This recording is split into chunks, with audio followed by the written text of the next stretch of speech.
Le secrétaire du cabinet chargé de l'environnement inspecte la forêt Ngong à Nairobi depuis les airs. Ce qu'il a vu, ce sont des milliers d'hectares de terres forestières occupées par le développement immobilier et les intérêts commerciaux.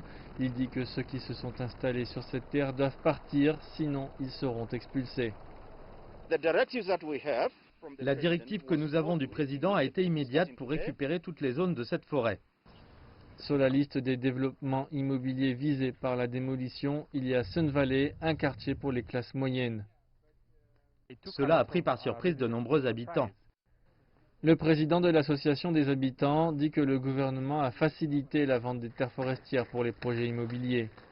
Nous avons fait preuve de diligence pour contre-vérifier cela auprès du ministère des Terres, lequel est le gardien de toutes les terres au Kenya.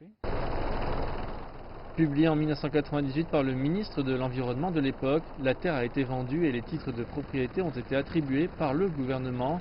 C'est maintenant une banlieue de la classe moyenne avec certaines parties occupées par des individus riches.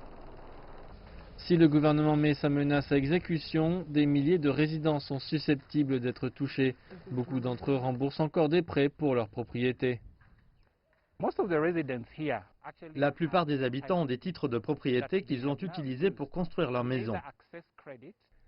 Le mois dernier, le bureau d'habitat ONU à Nairobi a demandé au gouvernement local d'arrêter tous les relogements et les expulsions durant la pandémie de Covid-19 car cela augmente l'exposition au virus.